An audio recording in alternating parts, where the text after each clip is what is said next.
Dios les bendiga. Es un placer estar nuevamente con ustedes. Vamos a entrar a la tercera parte de nuestro estudio del libro de Santiago. Ya íbamos a realizarlo en 3 estudios, pero lo tuve que extender uno más, o sea, va a haber uno más para estudiar todo el libro de Santiago. Abran sus Biblias en el libro de Santiago. Ya vimos el capítulo 1, el capítulo 2. Ahora vamos al capítulo 3 de Santiago. En lo que van por sus Biblias, recuerden que es muy importante que nosotros, cuando estemos escuchando la palabra, estemos también viendo, porque así es como el Señor ministra nuestras vidas. Les invitamos a que nos visiten en nuestra página web www.ic-lmddei.com, o sea, son las iniciales de Iglesia Cristiana La Misericordia de Dios es Infinita.com. Leemos la palabra en el nombre del Padre, del Hijo, del Espíritu Santo. Amén. Vamos al capítulo 3, versículo 1. Hermanos míos, no os hagáis maestros muchos de vosotros, sabiendo que recibiremos mayor condenación. Inclinen su rostro, vamos a orar. Padre, en el nombre poderoso de Jesús, te damos gracias por nuevamente permitir, Padre, un día más de vida, Señor.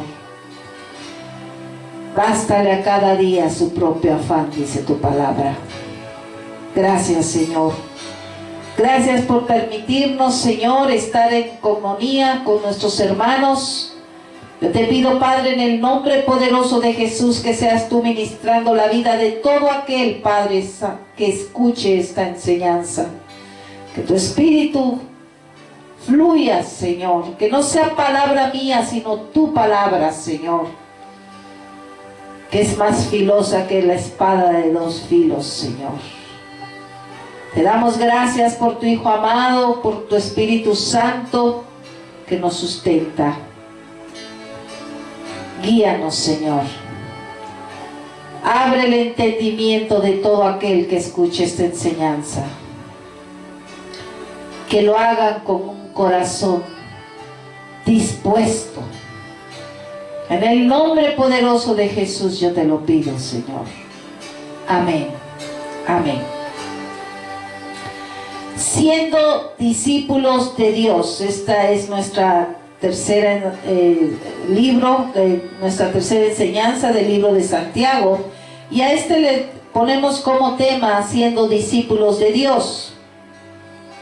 En toda la nación de Estados Unidos hay infinidad de iglesias que están conduciendo a los creyentes a una doctrina de conformismo, de prosperidad, de sujetarse a lo que el gobierno considere correcto, con tal de que su integridad física no sea tocada. Por lo mismo, han surgido de manera desproporcionada muchas opiniones que desvían a los creyentes. Pero cuidado, estas desviaciones en los creyentes, en muchos de ellos lo permiten, porque va alineado a su conformismo, a su necesidad de seguir viviendo de acuerdo con sus concupiscencias. Es terrible ver tantas doctrinas de prosperidad, tantas que te dicen las verdades a medias y manejan una verdad basadas en un versículo, pero un versículo sacado de su contexto, pues ya no está de acuerdo al texto. Les voy a pedir que vayamos al libro de Eclesiastés. No vayan a perder el libro de Santiago, por favor, porque vamos a regresar prontamente. Libro de Eclesiastés, en el capítulo 3. Todo esto viene porque estamos llevando un seguimiento de este estudio del libro de Santiago. Eclesiastés 3:15. Aquello que fue, ya es, y lo que ha de ser, fue ya. Y Dios restaura lo que pasó. Di más debajo del sol, en lugar del juicio, allí impiedad. Y en lugar de la justicia, allí iniquidad. Y dije yo en mi corazón, al justo y al impío juzgará Dios, porque allí hay un tiempo para todo lo que se quiere y para todo lo que se hace. Todo es lo mismo, no cambia. Todo se repite a través de las generaciones. En los tiempos de la Revolución de Francia, recuerdan que estudiamos anteriormente la historia de la Iglesia, y en ese periodo de la Revolución de Francia, la filosofía empezó a ganar terreno en las creencias de la sociedad. Ya la autoridad de Dios se estaba considerando inaceptable. ¿Y qué pasa el día de hoy? Hay muchas similitudes entre las enseñanzas del cristianismo y las de diferentes religiones. También hay diferencias irreconciliables respecto de la sana doctrina que los cristianos auténticos profesamos y proclamamos como la verdad de la Escritura. Hay miles de creyentes que se han alejado de las iglesias porque dicen que ahí no hay doctrina correcta y ellos crean las suyas propias. Revuelven creencias judías con paganas y una gran diversidad de pensamientos, de tal manera que se alejan totalmente de la verdad de la Biblia. La Biblia es la única verdad. La verdad hace entender al más simple, dice en el Salmo 119. ¿A quién hace entender? Al de corazón simple.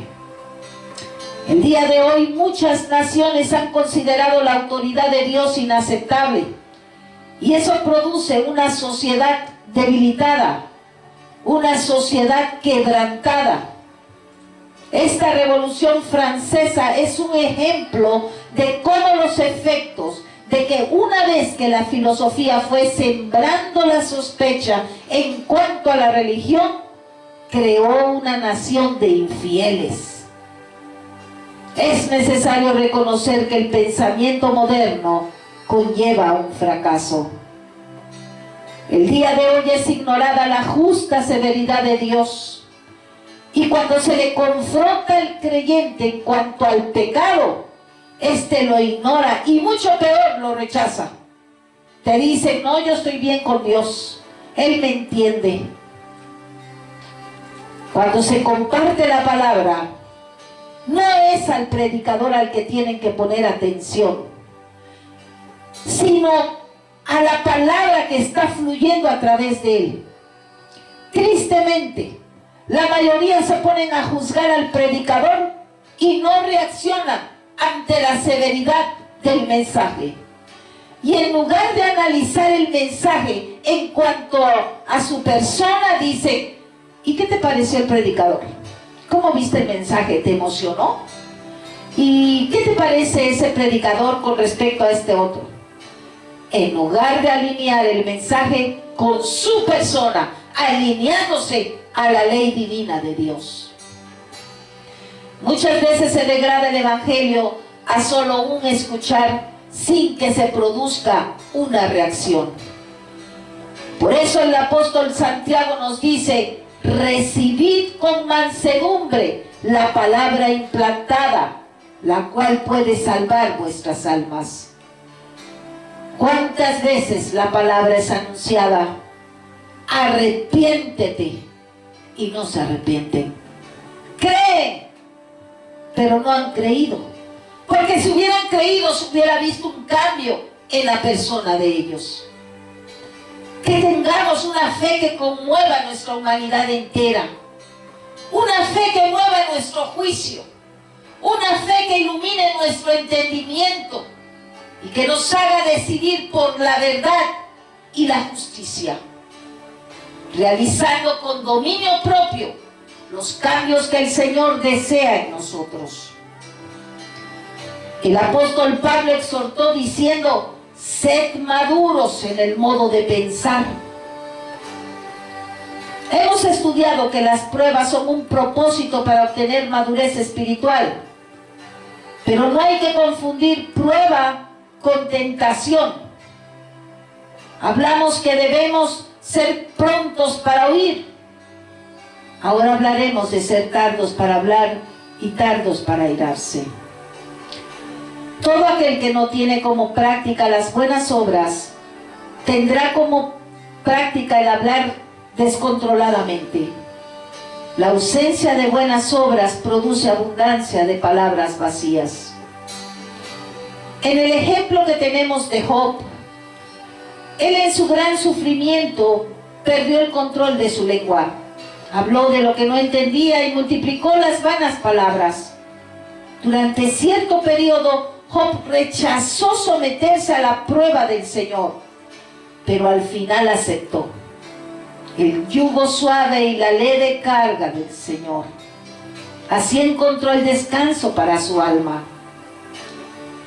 Como lo dice Mateo 11:29, él habló descontroladamente, pero un día su lengua se aquietó.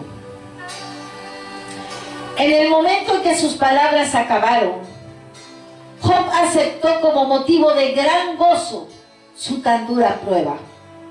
Su paciencia obtuvo su obra completa. Él se tornó cabal y perfecto, sin faltarle cosa alguna, como nos pide Santiago en el capítulo 1:4. El apóstol Santiago habla en el capítulo 3 de la lengua. Muestra lo que una lengua no domada puede provocar. Posteriormente veremos cómo él revela la verdadera sabiduría que se debe de manifestar en un creyente. Cuando estamos en un gran sufrimiento, generalmente perdemos el control de nuestras palabras. Le pasó al apóstol Pedro. Con solo oír hablar de sufrimiento, entró en pánico e hizo tal declaración que fue merecedor de gran reprensión. Vamos a Mateo, un momento. Mateo, capítulo 16. Mateo, capítulo 16, versículo 21.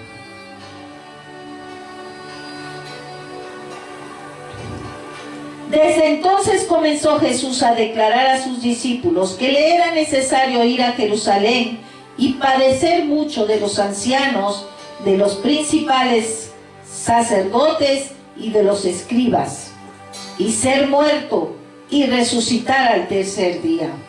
Entonces Pedro, tomándolo aparte, comenzó a reconvenirle, diciendo: Señor, ten compasión de ti. En ninguna manera eso te acontezca. Pero él, volviéndose, dijo a Pedro: quítate de delante de mí, Satanás. Me eres tropiezo, porque no pones la mira en las cosas de Dios, sino en las de los hombres. Y entonces Jesús volvió y dijo a sus discípulos: si alguno quiere venir en pos de mí, niéguese a sí mismo, tome su cruz y sígame. El apóstol Pedro tuvo que pasar por esa prueba. Él tuvo que pasar esa reprensión. También Moisés, con amargura de espíritu, habló lo que no debía. Vamos, Santiago capítulo 3:1. Hermanos míos, no os hagáis maestros muchos de vosotros, sabiendo que recibiremos mayor condenación. Porque todos ofendemos muchas veces. Si alguno no ofende en palabra, este es varón perfecto, capaz también de refrenar todo el cuerpo.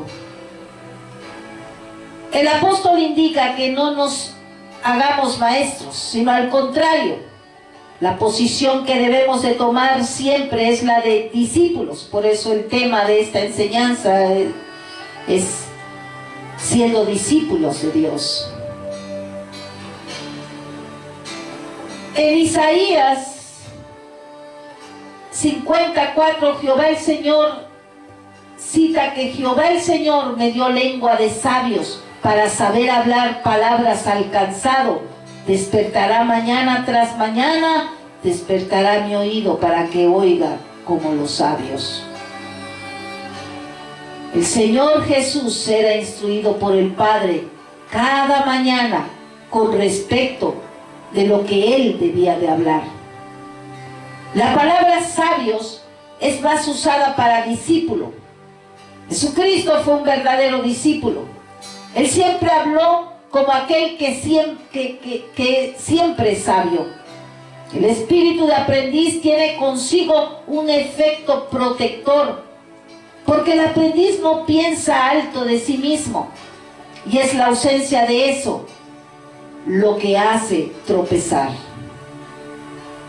El mismo Pablo dijo: si alguno se imagina que sabe algo, aún no sabe nada como debe saberlo. La enseñanza adecuada para el pueblo de Dios es aquella que transmitimos como aprendices y no como maestros, ya que nuestro conocimiento es limitado. Al necio siempre se le reconoce por la abundancia de palabras. Versículo 3. He aquí nosotros ponemos freno en la boca de los caballos para que nos obedezcan, y dirigimos así todo su cuerpo. Mirad también las naves, aunque tan grandes y llevadas de impetuosos vientos, son gobernadas con un muy pequeño timón por donde el que las gobierna quiere.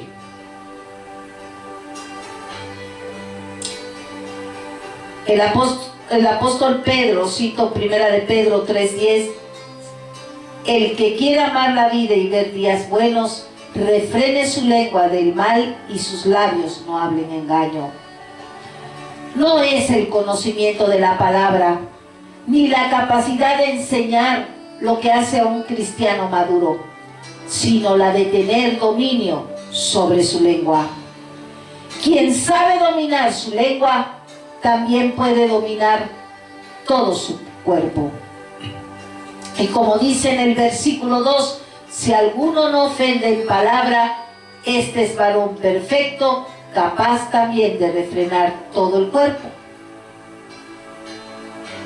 Lo vimos anteriormente también en Santiago 1:26, donde dice: si alguno se cree religioso entre vosotros y no refrena su lengua, sino que engaña su corazón, la religión de tal es vana. Versículo 5. Así también la lengua es un miembro pequeño, pero se jacta de grandes cosas. He aquí, cuán grande bosque enciende un pequeño fuego. Y la lengua es un fuego, un mundo de maldad. La lengua está puesta entre nuestros miembros y contamina todo el cuerpo e inflama la rueda de la creación, y ella misma es inflamada por el infierno. El apóstol Santiago compara la lengua con un mundo de maldad. No existe nada que la lengua no pueda incendiar, y su capacidad para contaminarnos es tremenda. Contamina todo el cuerpo, inflama la rueda de la creación. Al hablar de la rueda, en término griego, significa la rueda del nacimiento. Está expresando lo que nosotros somos en Adán. Por eso en Salmos dice el salmista: he aquí en maldad he sido formado, y en pecado me concibió mi madre. Nuestra vieja naturaleza se manifiesta inflamada a través de la lengua. Versículo 7. Porque toda naturaleza de bestias y de aves y de serpientes y de seres del mar se doma y ha sido domada por la naturaleza humana.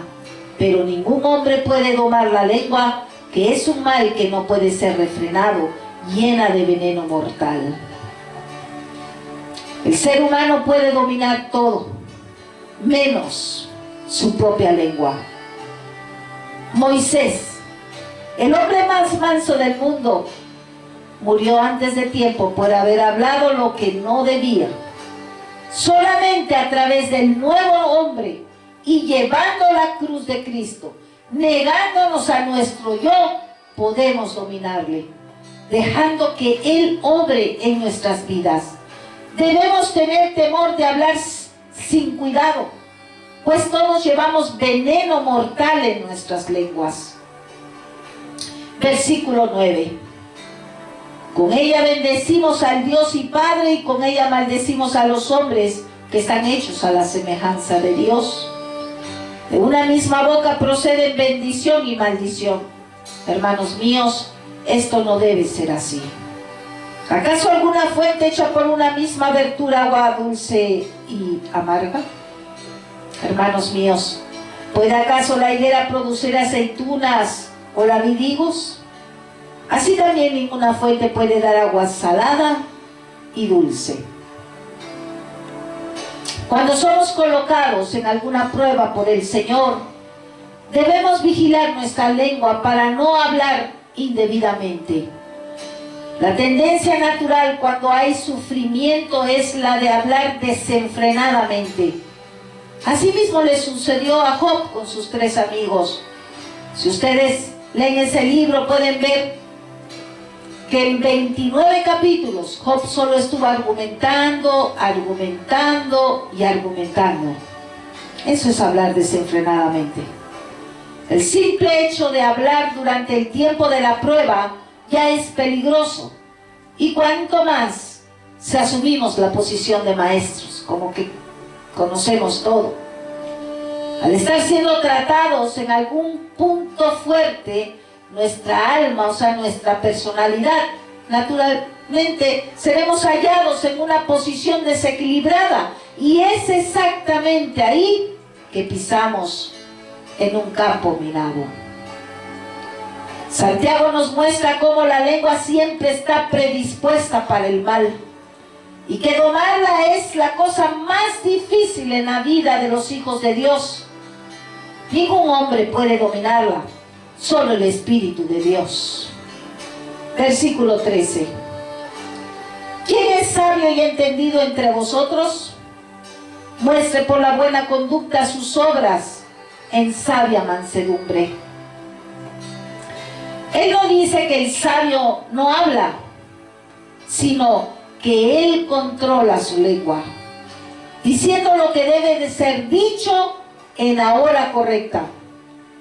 La sabiduría de lo alto es demostrada por una buena conducta y mansedumbre. Si somos discípulos, como dice en Mateo 11:29, que tomemos el yugo del Señor Jesús y aprendamos de Él a ser mansos y humildes de corazón. Sabio es aquel que toma el yugo del Señor y quebranta su voluntad a la del Señor. Versículo 14. Pero si tenéis celos amargos y contención en vuestro corazón, no os jactéis, ni mintáis contra la verdad. Porque esta sabiduría no es la que desciende de lo alto, sino terrenal, animal, diabólica. Porque donde hay celos y contención, allí hay perturbación y toda obra perversa. Santiago habla de algunos que intentaban alcanzar prestigio, levantándose en medio de los santos como maestros, pero su conducta no había en ellos sabiduría y mansedumbre.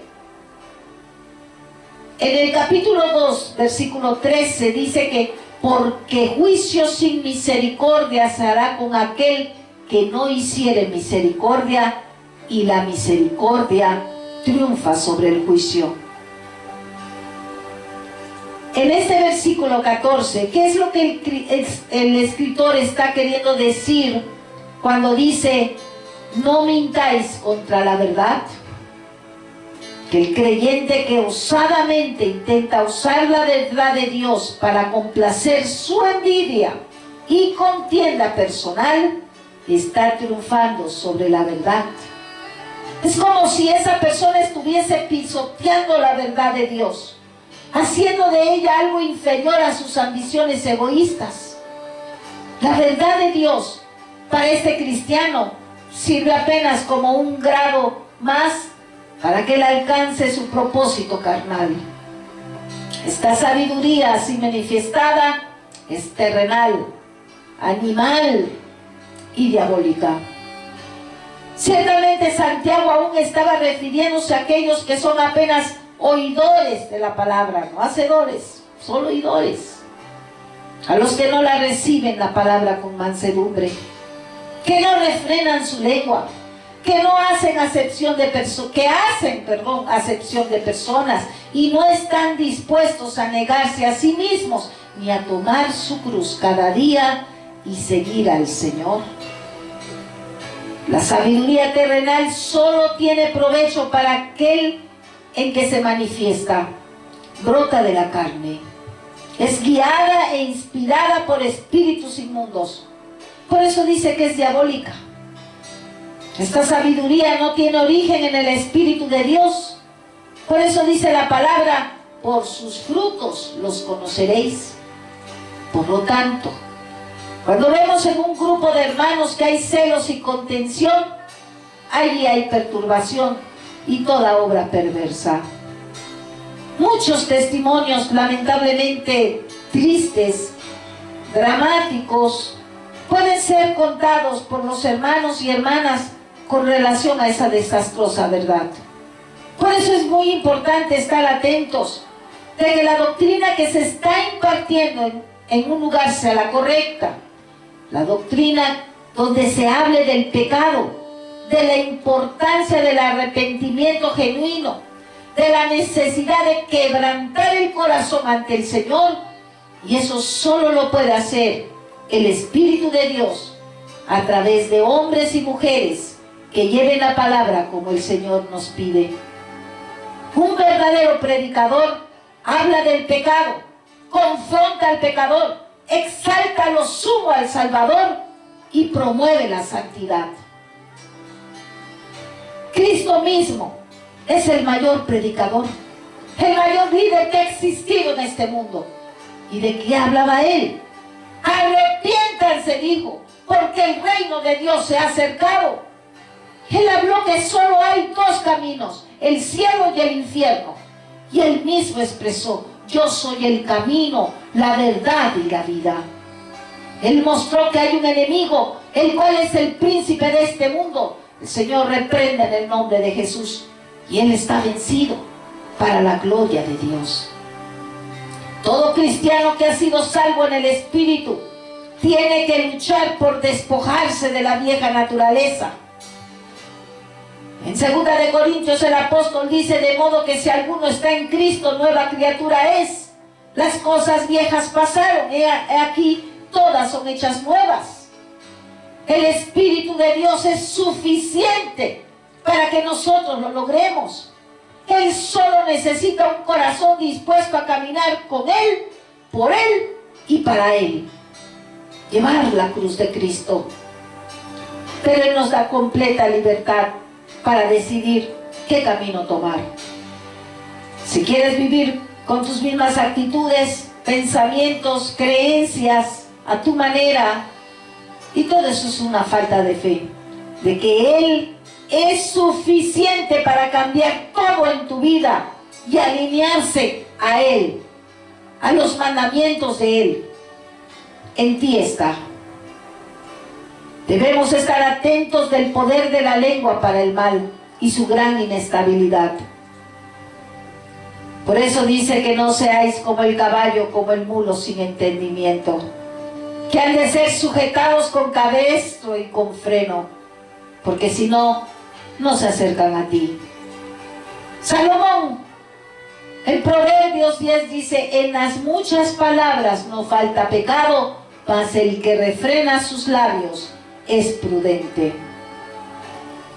Versículo 17. Pero la sabiduría que es de lo alto es primeramente pura, después pacífica, amable, benigna, llena de misericordia y de buenos frutos, sin incertidumbre ni hipocresía. Y el fruto de justicia se siembra en paz para aquellos que hacen la paz. Son 8 características que nos son dadas de la sabiduría de lo alto: pura, pacífica, amable y benigna. Y cuando un cristiano se somete a Dios, puede manifestarlas en su vida. Y como consecuencia de eso, va a mostrar las siguientes 4, que es la misericordia, de buenos frutos, sin incertidumbre y sin hipocresía. Dice su palabra en Efesios que somos hechura suya, creados en Cristo Jesús para buenas obras, las cuales Dios preparó de antemano para que anduviésemos en ellas.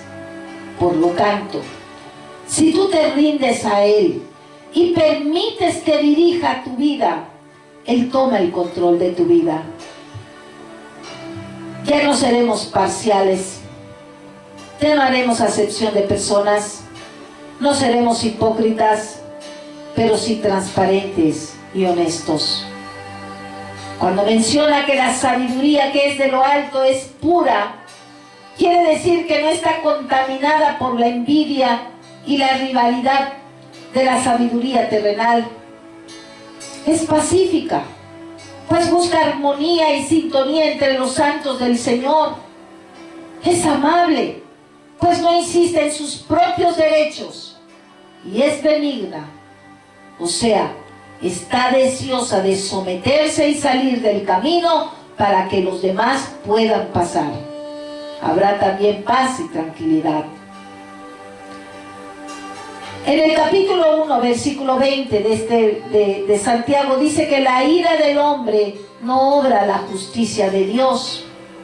Y eso vamos a ver en el capítulo 4, donde el apóstol habla directamente en la cuestión de las guerras y contiendas entre los hermanos. Pues por esa situación, ellos estaban imposibilitados para ver. Capítulo 4, versículo 1. ¿De dónde vienen las guerras y los pleitos entre vosotros? ¿No es de vuestras pasiones las cuales combaten en vuestros miembros? Él pregunta, ¿de dónde vienen las guerras y los pleitos entre vosotros? Y él responde, de las pasiones. Entre los hermanos había una guerra declarada. El apóstol en Romanos habla de la ley del pecado y de la muerte, y habla de esa otra ley en sus miembros que se rebelaba. Eso existe en la iglesia de hoy. Hay contiendas, guerras, pleitos, envidias, y eso crea confusión y tinieblas. El apóstol Santiago les habla de forma contundente. Y eso nos lleva a 1 de Juan 3:15, que cito, todo aquel que aborrece a su hermano es homicida. La palabra es clara. Todo aquel que aborrece a su hermano es homicida. 1 de Juan 3:15. ¿Y de dónde venía todo esto? De la lengua. Es un pequeño órgano, pero se jacta de grandes cosas. La lengua encierra un mundo de maldad y contamina todo el cuerpo. Inflama la rueda de la creación y ella misma es inflamada por el infierno. El apóstol Pablo en el libro de Gálatas enseña que el espíritu lucha contra la carne y la carne contra el espíritu. No debemos olvidar que la esencia del pecado de Luzbel fue el orgullo, la soberbia, la presunción. Quien comete este tipo de pecado puede cometer cualquier otro. Lo peor de todo esto es que ellos, aunque pasaban por frustraciones en lo interior, no se acercaban para volver al Señor. Es tan lamentable encontrar hijos de Dios, hijas de Dios, viviendo en esta forma, engañando y siendo engañados. Versículo 2. Codiciáis y no tenéis, matáis y ardéis de envidia, y no podéis alcanzar. Combatís y lucháis, pero no tenéis lo que deseáis, porque no pedís. Pedís y no recibís, porque pedís mal, para gastar en vuestros deleites. Cuando los creyentes están contaminados de egocentrismo, solo piden para gastar en sus deleites. Ustedes pedid, dice en su palabra, pero pedid mal. Dios es el dador de toda buena dádiva y de todo don perfecto. Como Él ya dijo, vimos en capítulo 1, 17, solo que por aquello muchas veces nuestro Padre Celestial no nos puede responder. Si Él nos diera todo lo que pedimos, tal dádiva entonces no sería buena, ni el don sería perfecto, porque no sabemos pedir. Pedís mal, dice. Frecuentemente vemos hermanos de la iglesia buscando hacer un tipo de servicio que no les pertenece. Y peor aún, cuando ya hay hermanos que Dios les va proveyendo en dones y madurez y no les permiten crecer dentro de la misma iglesia. Pero si estos hermanos pidiesen gracia al Señor para cuidar de la viña que el Señor les entregó, serían una bendición para ellos mismos y para la iglesia. En Cantares, capítulo 1, 6, cito: me pusieron a guardar las viñas y mi viña, que era mía, no guardé. Libro de Cantares. Tenemos una responsabilidad ante el Señor cuando Él obra en nuestras vidas. Pero la responsabilidad no debe ser en base a nuestras emociones, sino en base a una convicción, a un razonamiento de a quién estamos sirviendo. En la enseñanza anterior mencionamos a Rahab, una mujer que aplicó su fe con obras. Ella ayudó a los espías a escapar. Ella pudo entender que su responsabilidad era en ayudar, y así lo hizo. Llevó a los espías a su casa y los escondió. Ella no pensó, ahora que yo creo en el Dios de Israel, voy a huir con ellos, no voy a dejar que me dejen aquí, o voy a ver cómo puedo ayudar a engañar para que se abra el portón y puedan entrar ellos. No, no. Tantas cosas en base a emoción hubieran podido pasar por su mente. Sin embargo, hizo lo que le correspondía porque no estaba actuando conforme a sus emociones.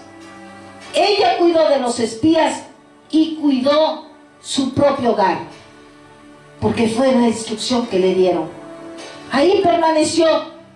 Y para las mujeres cristianas, sus deberes hogareños son una de las mejores formas para activar su fe.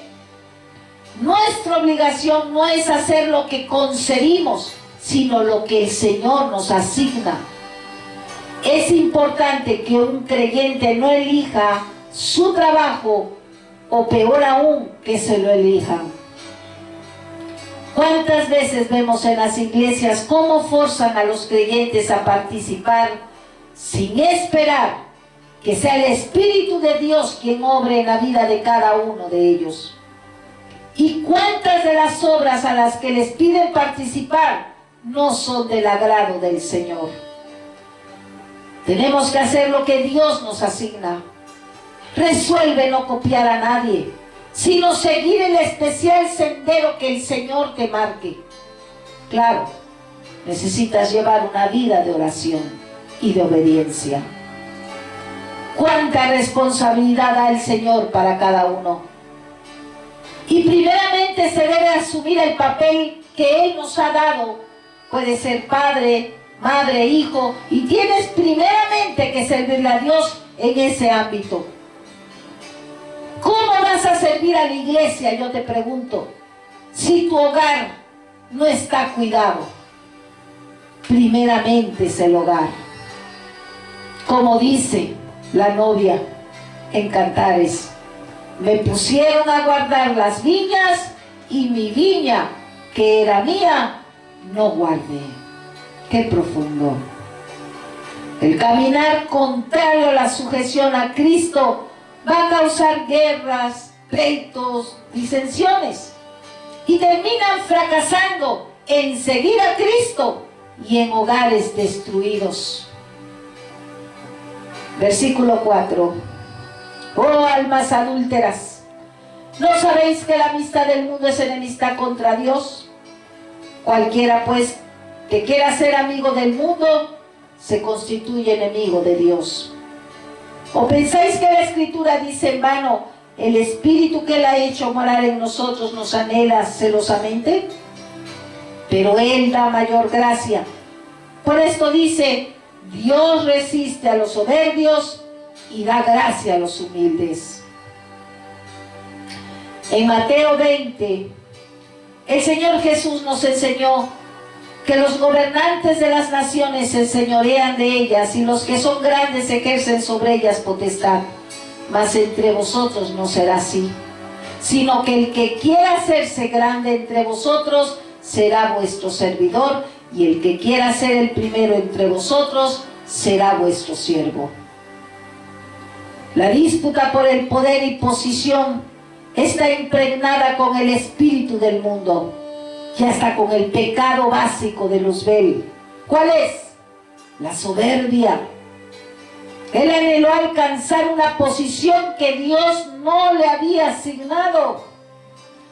Santiago habla fuertemente a estos cristianos materialistas y mundanos y les dice, oh almas adúlteras, porque estaban actuando conforme al mundo, y el mundo es una entidad totalmente hostil a Dios y manipulada por Satanás. Hay materialismo, inmoralidad, ceguera espiritual. Son muchos de los componentes de esta organización diabólica. Esta se opone directamente a los intereses y propósitos de Dios en la tierra. Y la palabra dice, no améis al mundo ni las cosas que están en el mundo. Si alguno ama al mundo, el amor del Padre no está en él. Porque todo lo que hay en el mundo, los deseos de la carne, los deseos de los ojos y la vanagloria de la vida, no proviene del Padre, sino del mundo. Y el mundo pasa y sus deseos, pero el que hace la voluntad de Dios permanece para siempre. Primera de Juan 2:15. El adulterio al que Santiago se refiere es explicado por la amistad con el mundo. El creyente tiene un marido que es Cristo. Y si él mantiene amistad con el mundo, eso es considerado adulterio espiritual. Estos creyentes anhelaban algo y realmente codiciaban, pero nada conseguían. Los mundanos buscan realmente, pero nada alcanzan. Nuestro Señor se refirió a esto cuando dijo, cualquiera que bebiere de esta agua volverá a tener sed. Juan 4:13. El agua del pozo de Jacob es la mejor del mundo. Por eso significa los placeres que el mundo puede ofrecer. La verdad, esta agua no satisface. Produce más sed en aquellos que la beben. La insatisfacción produce una codicia carnal y mundana que resulta en envidia y amistad con el mundo. El Espíritu Santo no produce celos ni envidias en nosotros.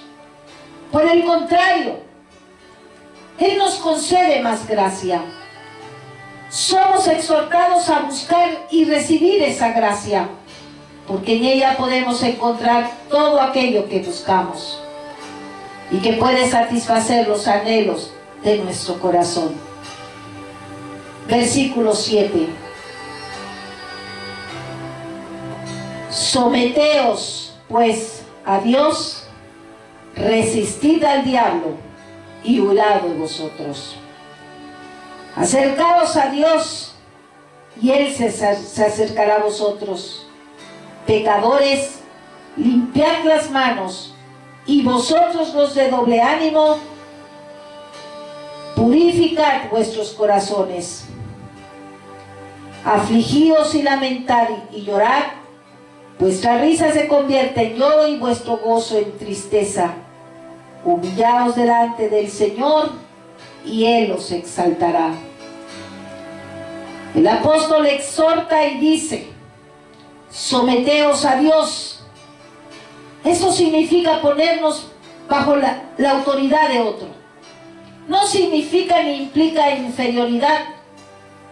Entre las grandes virtudes que Cristo mostró fueron obediencia, santidad, mansedumbre y humildad. Cristo mismo lo hizo en sus primeros años. Cuando sus padres lo encontraron en el templo hablando con los doctores de la ley, Jesús tenía 12 años. A los 12 se convertía en hijo de la ley. Ahora él era responsable de su obediencia a los mandamientos de Dios. Y aunque él era Dios, él se sujetó y se sometió a sus padres. Lo vemos en Lucas 2. Lo encontraron en el templo.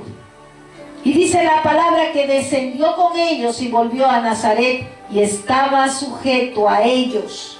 Y su madre guardaba todas estas cosas en su corazón.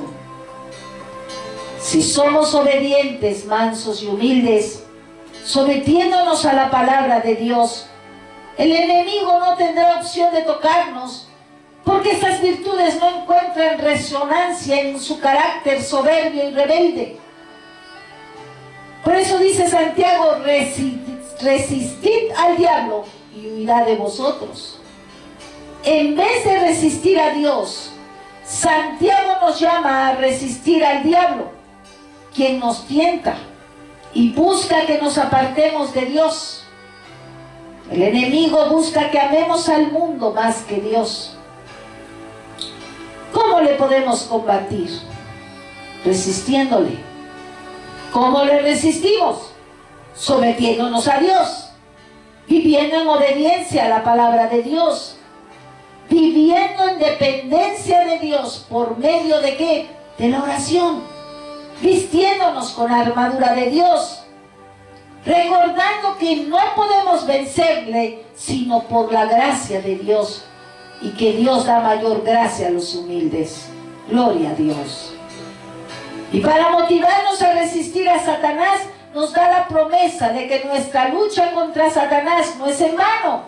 ¿Por qué? Porque si lo resistimos bajo la gracia y el poder de Dios, Él huirá de vosotros, dice su palabra.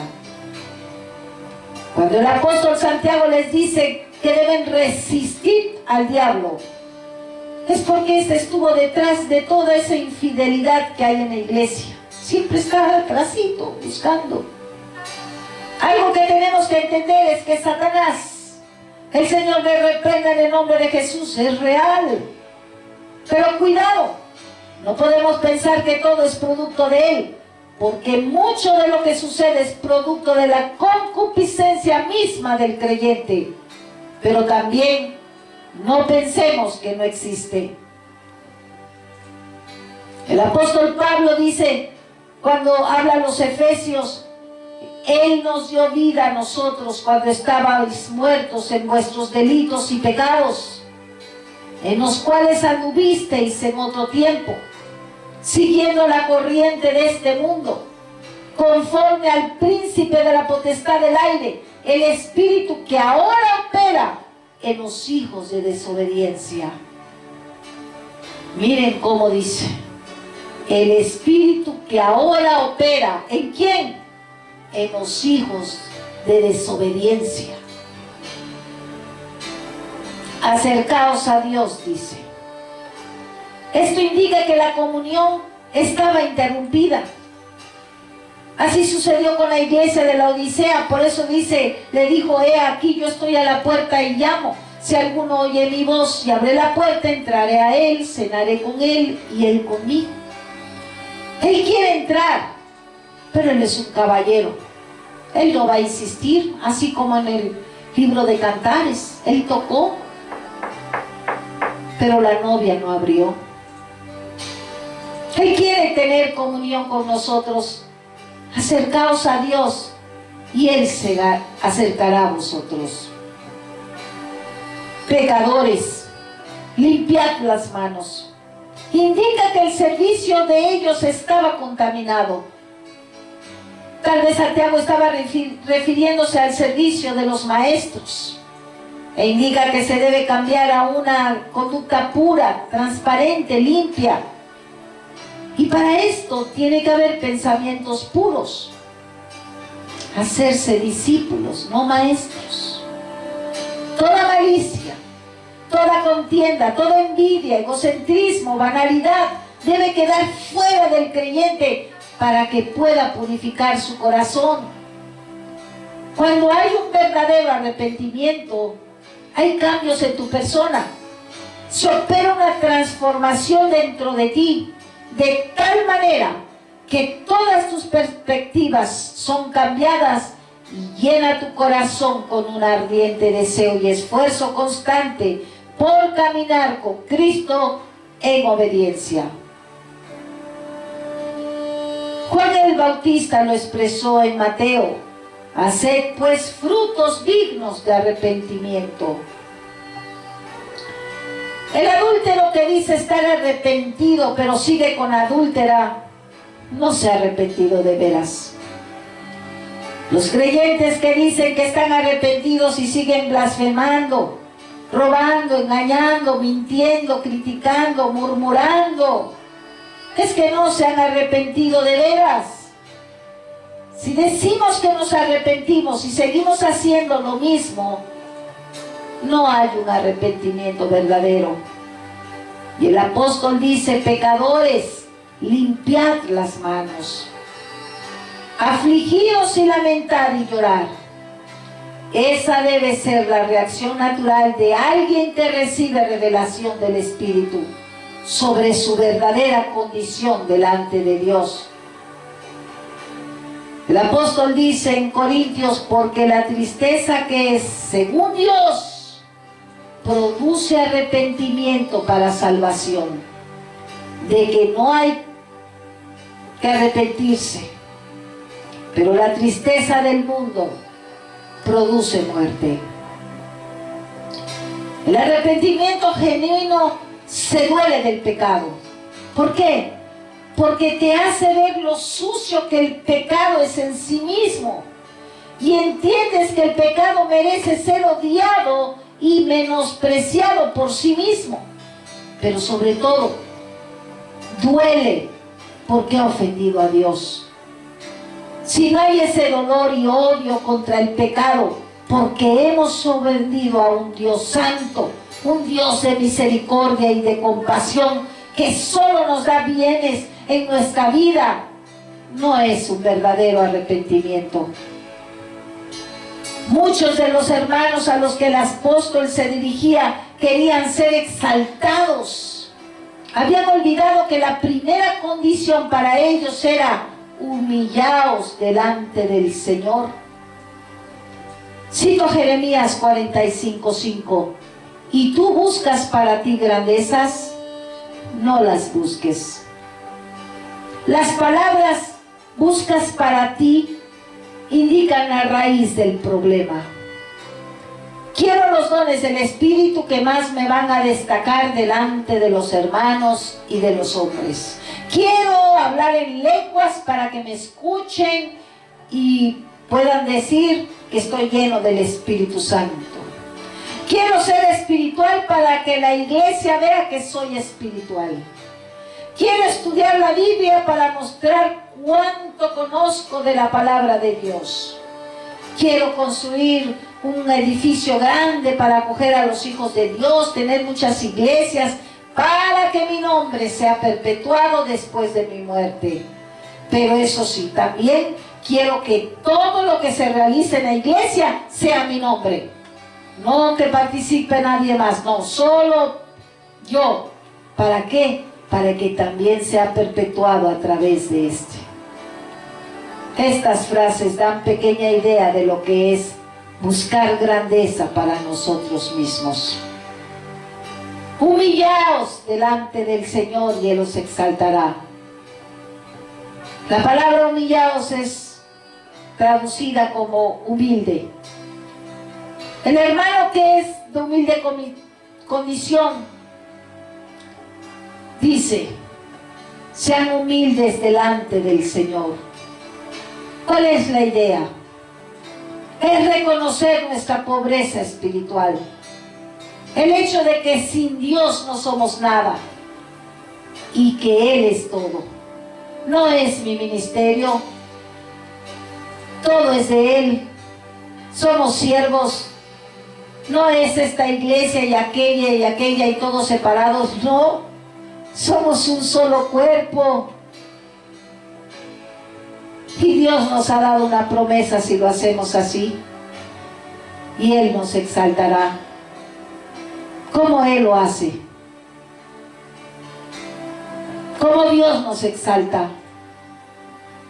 La Biblia lo enseña de muchas maneras.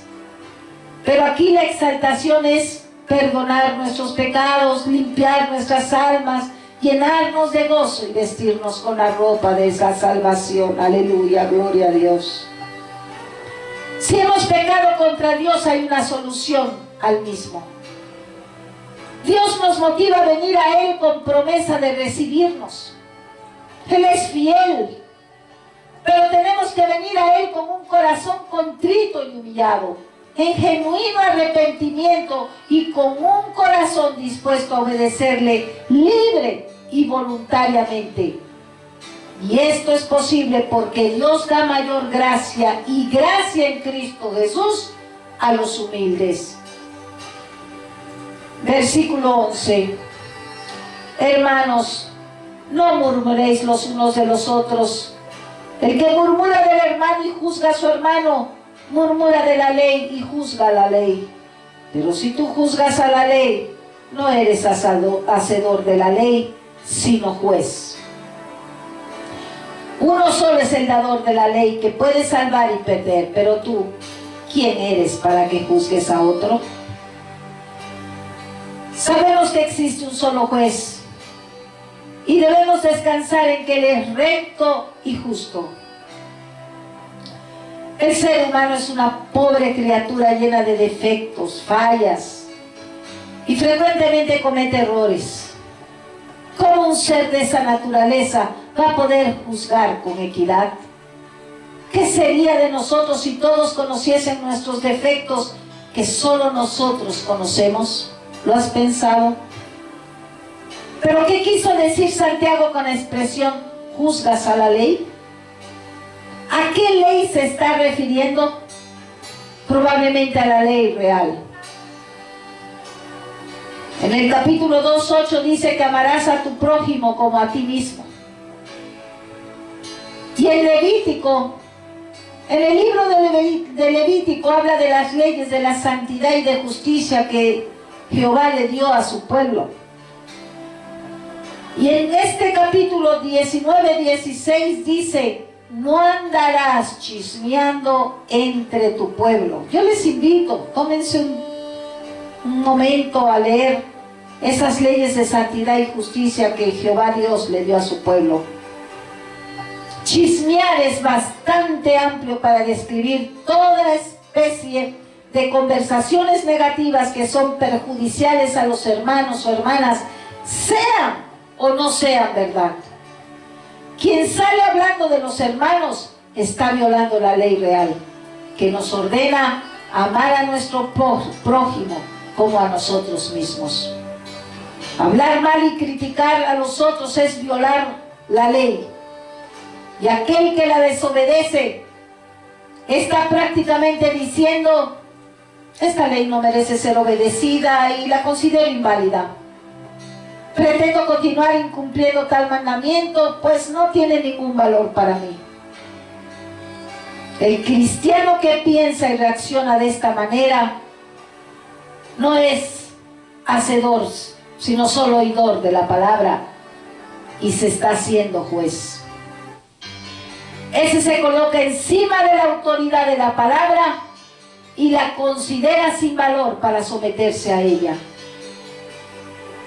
Eso es algo muy serio. Solo existe uno que creó las leyes y solamente Él puede ejecutarlas. Solamente Dios puede salvar o destruir.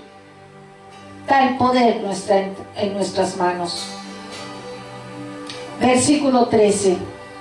Vamos ahora, los que decís, hoy y mañana iremos a tal ciudad y estaremos allá un año y traficaremos y ganaremos, cuando no sabéis lo que será mañana, porque ¿qué es vuestra vida? Ciertamente es neblina que se aparece por un poco de tiempo y luego se desvanece. Santiago está enseñando cómo podemos ser tardos para la ira. Pues la ira está íntimamente ligada a los planes que dejan al Señor fuera. Aquí entra el señorío de Cristo relacionado con los asuntos de nuestro diario vivir. Había algunos hermanos que se gloriaban de su independencia financiera, que tomaban decisiones sin consultar la voluntad del Señor. Ellos decían viajar a cierta ciudad hoy y mañana y pasar allí un año entero comprando, vendiendo con el fin de obtener ganancias.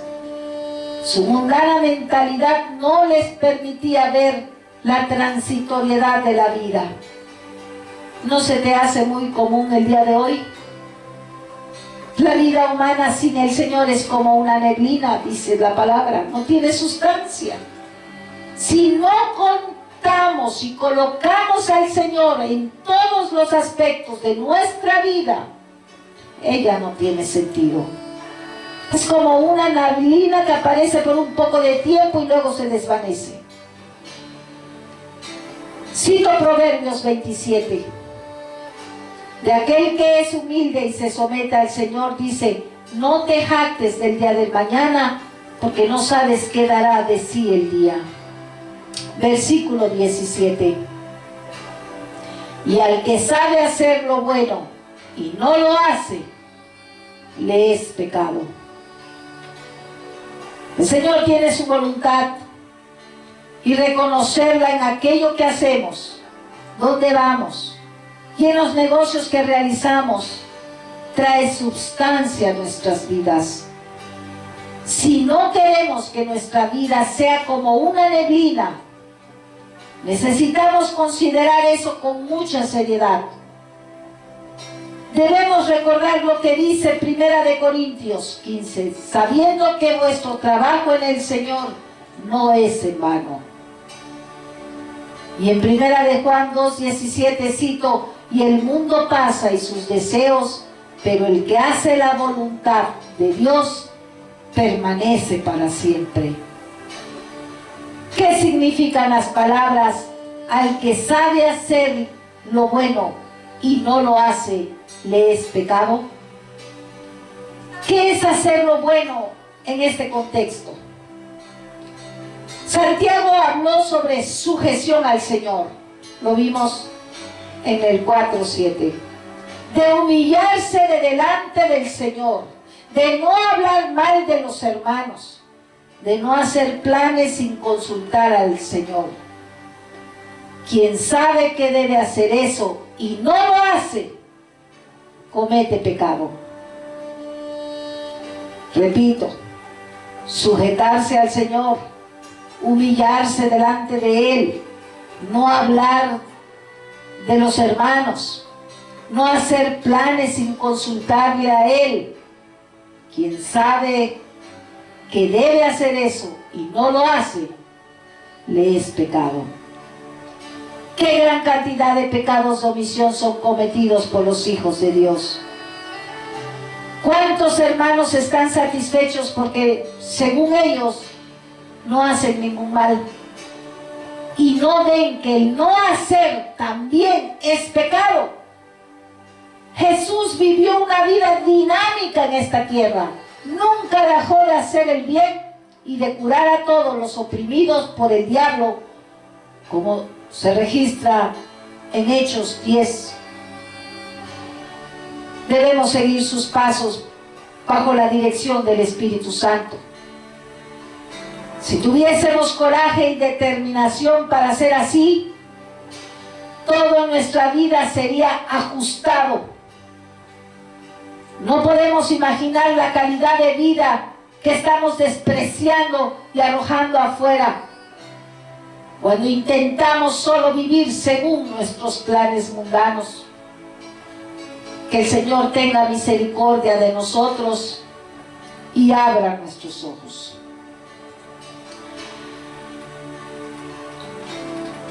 Damos gracias al Señor por esta enseñanza. Nos va a quedar una pendiente para terminar el libro de Santiago.